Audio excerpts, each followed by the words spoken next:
చిన్నప్పుడు బీచ్కి వెళ్తే మేము ఎలా అంటే ఇగో ఇలా ఇల్లు చేసుకునేవారం, గుడి కట్టేవారమే. గుడి కట్టాక శివాలయం ఉంటుంది కదా, అక్కడ అలా ఫీల్ అయిపోయేవారం మేము. ఆ శివుడిదే వేసేసామన్నట్టు ఫీల్ అయిపోయి గుడి కట్టేసుకునేవారమే. ఎవరొక్కరు వచ్చి దాని మీద అలా కాలుతో తొక్కేసేవారు, ఏడ్చేసేవారు. మేమైతే భలే ఉండేది. ఇప్పుడు ఆ సిచ్యువేషన్ రావాలన్నా రాదు. అప్పుడు హ్యాపీనెస్ ఇప్పుడు ఉండదు, ఎప్పుడుదప్పుడే కదా. ఇప్పుడు మా బాబు ఉన్నాడని ఇక్కడ చేలోకి వచ్చాము మేము. మ్యాంగోస్ తీద్దామని అయితే వచ్చేసాము.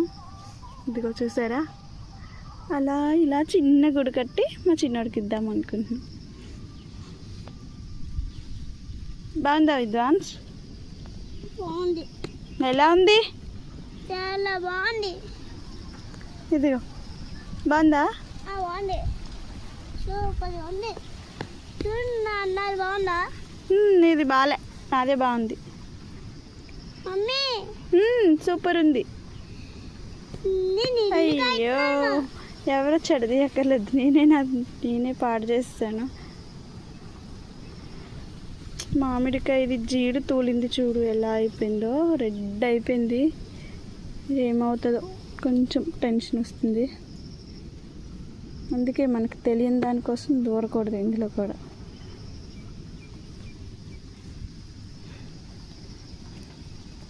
చిన్నప్పుడు బీచ్కి వెళ్తే మేము ఎలా అంటే ఇగో ఇలా ఇల్లు చేసుకునేవారం, గుడి కట్టేవారమే. గుడి కట్టాక శివాలయం ఉంటుంది కదా, అక్కడ అలా ఫీల్ అయిపోయేవారం మేము. ఆ శివుడిదే వేసేసామన్నట్టు ఫీల్ అయిపోయి గుడి కట్టేసుకునేవారమే.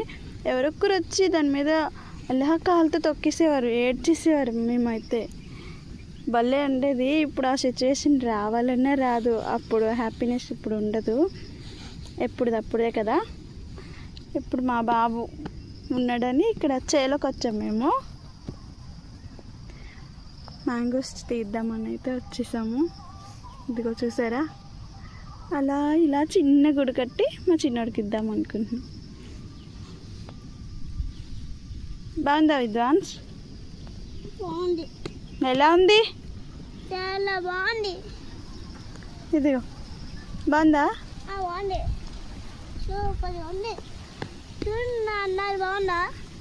ఇది బాలే, అదే బాగుంది. మమ్మీ సూపర్ ఉంది. అయ్యో ఎవరో చెడది ఎక్కర్లేదు, నేనే పాడు చేస్తాను. మామిడికాయ ఇది జీడు తూలింది చూడు, ఎలా అయిపోయిందో, రెడ్ అయిపోయింది.